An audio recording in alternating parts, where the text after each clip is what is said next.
મારા સહયોગી મિરલ સોલંકી પાસે. મિરલ, ગુડ મોર્નિંગ. જણાવો આજે કયા કયા સ્ટોક્સ બ્રોકરેજ હાઉસીસના રડાર પર જોવા મળી રહ્યા છે? જી જરૂરથી અજય. અત્યારે જોવા જાવ તો ઘણા બધા સ્ટોક છે જે અત્યારે બ્રોકરેજ હાઉસીસના રડારમાં આવી રહ્યા છે અને મેજરલી તમે નજર કરશો જેમ માર્કેટ પોઝિટિવ છે એ રીતે જ બ્રોકરેજ હાઉસીસ પણ આજે ઘણા બધા સ્ટોક ઉપર પોઝિટિવ છે. તો પહેલાં આપણે વાત કરીએ ઝેફરીઝનો રિપોર્ટ આવેલો છે ઇન્ડિગો ઉપર. ઓવરઓલ જોવા જાવ ત્યાં પણ બાયના રેટિંગ આપવામાં આવેલા છે. રેટિંગ ટાર્ગેટ તમે નજર કરશો 5380 આપવામાં આવેલા છે. ઓવરઓલ એમને એવું લાગી રહ્યું છે કે કંપની જે નજીકના સમયગાળામાં નવી કેપેસિટી એક્સપાન્શન કરવા માટે જોઈ રહી છે એનો લાભ કંપનીને થઈ શકે છે. સાથે એમને એવું પણ જણાવ્યું છે કે એવિએશન સેક્ટરમાં ઘણા બધા ખર્ચને બધું થયું હતું જે અત્યારે હવે થોડા ઓછા થઈ રહ્યા છે જેના કારણે કંપનીને લાભ થતો જોવા મળી શકે છે. સાથે એમને એવું પણ જણાવ્યું છે નવા વિમાનો અને નવા રૂટ્સ જે છે આંતરરાષ્ટ્રીય રૂટ્સ એ કંપની સ્ટાર્ટ કરી શકે છે જેના કારણે કંપનીને લોંગ ટર્મમાં સારી એવી આવક જોવા મળી શકે છે. તો આ બધા રીઝનના કારણે એમને એવું લાગી રહ્યું છે કે ઇન્ડિગોમાં પોઝિટિવ આઉટલુક જોવા મળી શકે છે. સાથે એવું પણ એમને જણાવ્યું છે કે નવા જે વિસ્તારો જે છે એના કારણે નવા ગ્રાહકો સુધી પણ પહોંચી શકશે કંપની. તો આ બધા રીઝનના કારણે આઉટલુક પોઝિટિવ દેખવા મળી રહ્યું છે એટલે ઇન્ડિગોમાં પોઝિટિવ આઉટલુક વ્યક્ત કરતા બાયના રેટિંગ આપેલા છે ઝેફરીઝે. પછી વાત કરીએ ઝેફરીઝનો રિપોર્ટ આવેલો છે જીએમઆર એરપોર્ટ ઉપર. ઓવરઓલ ત્યાં પણ એક પોઝિટિવ જ આઉટલુક વ્યક્ત કર્યું છે.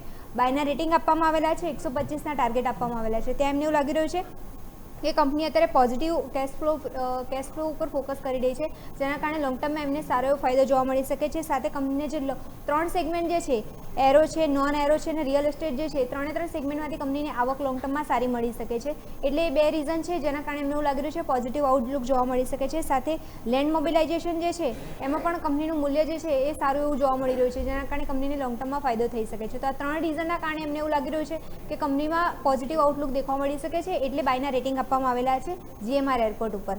પછી વાત કરીએ આપણે બીજો રિપોર્ટ આવેલો છે ઓવરઓલ જોવા જઈએ તો યુટિલિટી સેક્ટર ઉપર. ઝેફરીઝનો રિપોર્ટ આવેલો છે યુટિલિટી સેક્ટર ઉપર.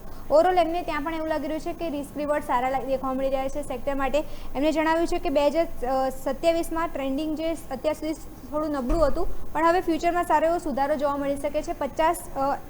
500 મેગાવોટ સુધીનો ટાર્ગેટ એમને લક્ષ્યાંક રાખેલો છે યુટિલિટીમાં. પછી પાવર ડિમાન્ડ જે છે ડે બાય ડે વધતી જોવા મળી રહી છે જેના કારણે એનો લાભ પણ કંપનીને મળી શકે છે. સાથે એમને જણાવ્યું કે અત્યાર સુધી તો 2025થી ડિસેમ્બરથી અત્યાર સુધીમાં સારો સુધારો જોવા મળ્યો હતો પણ મે અને જૂનમાં જોવા જાય તો ડબલ ડિજિટમાં ગ્રોથ જોવા મળે છે. તો મે અને જૂનમાં સારો એવો વધારો જોવા મળ્યો છે એના કારણે કંપનીને ફાયદો જોવા મળી શકે છે. એમને જણાવ્યું છે કે એ સેગમેન્ટમાંથી એમને અત્યારે JSW એનર્જી છે, અદાની ગ્રીન છે, અદાની એનર્જી સોલ્યુશન છે ને એનટીપીસી છે. આ ત્રણ સ્ટોક એમને એવું લાગી રહ્યું છે કે એમાં પોટેન્શિયલ સારું જોવા મળી શકે છે પાવર ડિમાન્ડના વધારાના કારણે અને સાથે જોવા જતો જે ડિમાન્ડ જે વધી રહી છે એના કારણે. એટલે ઓવરઓલ જોવા જતો યુટિલિટી સેગમેન્ટમાં આ 3 સ્ટોક ફોકસમાં રાખવા જોઈએ. પછી એ સિવાય રિપોર્ટ આવેલો છે નોમુરાનો ડૉક્ટર રેડ્ડી ઉપર રિપોર્ટ આવેલો છે. ઓવરઓલ ત્યાં પણ પોઝિટિવ આઉટલુક વ્યક્ત કરેલું છે. બાયના રેટિંગ આપવામાં આવેલા છે. નજર કરશો 1600ના ટાર્ગેટ આપવામાં આવેલા છે. એમને જણાવ્યું છે કે અત્યારે નવી જે લેટેસ્ટ અત્યારે જે દવા લોન્ચ કરી છે એના કારણે કંપનીને ઘણો લાભ થઈ શકે છે. સાથે એમને એ પણ જણાવ્યું છે કે 180 દિવસમાં એક્ઝિક્યુટિવ મળી શકે છે એટલે મીન્સ કે એમાં લોન્ચ કરવાની રહેશે પ્રોપર રીતે. સાથે એમને એવું કહ્યું છે કે પ્રોડક્ટનું વેચાણ અત્યાર સુધી જોવા જાવ તો $214 મિલિયન સુધી જઈ શકે છે. એટલે ઓવરઓલ ત્યાં મીન્સ કે આવક પણ સારી એવી મળી શકે છે એ કંપનીને એ લેવલમાંથી. સાથે જોવા જઈએ તો વોલ્યુમ ગ્રોથ જે છે એનો પણ સારો વધારો જોવા મળી શકે છે. તો ઓવરઓલ જોવા જઈએ તો પ્રોડક્ટ લોન્ચના કારણે કંપનીને લોંગ ટર્મમાં સારી એવી આવક મળી શકે છે એવું એમનું કહેવું છે. એટલે એના કારણે પોઝિટિવ આઉટલુક વ્યક્ત કરતા એમને ટાર્ગેટ અપગ્રેડ કરેલા છે. પછી વાત કરીએ મેક્વાયરીઝનો રિપોર્ટ આવેલો છે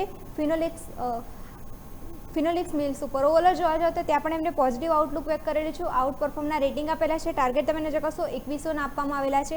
ત્યાં એમને જણાવ્યું છે કે કંપની અત્યારે 8 શહેરોમાં અત્યારે કામ કરી રહી છે જેને ત્યાં વધારો કરીને કેપેસિટી વધારો કરીને ત્યાં લોંગ ટર્મમાં ફાયદો જોવા મળી શકે છે. સાથે કંપનીએ જણાવ્યું છે કે 1200 કરોડનું કેપેક્સ અત્યારે પ્લાન કરી રહી છે ફ્યુચર માટે. તો એના કારણે પણ કંપનીને ફાયદો જોવા મળી શકે. તો કેપેક્સ વધારાના કારણે લોંગ ટર્મમાં કંપનીની આવક 2027થી 2030 સુધીમાં સારી જોવા મળી શકે છે એવું એમનું કહેવું છે. એટલે એના કારણે એમને પોઝિટિવ આઉટલુક વ્યક્ત કરેલું છે. તો ઓવરઓલ જોવા જતો આ બધા બ્રોકરેજ રિપોર્ટ હતા જેમાં પોઝિટિવ આઉટલુક વ્યક્ત કરતા ઘણા બધા સ્ટોક ઉપર રિકમેન્ડેશન આપેલા છે. ઓકે, તો વ્યૂ આ પ્રમાણે અહીંયાથી ખાસ બની રહ્યો છે. નજર રાખીશું. આભાર મિરલ આપનો અમારા સાથે જોડાવા માટે અને આ ડિટેલ્સ માટે. તો દર્શક મિત્રો, ભારતીય માર્કેટ સેટલ થઈ ગયા છે. 23,984ની ઓપનિંગ તમને અત્યારે ફિલહાલ જોવા મળી રહી છે.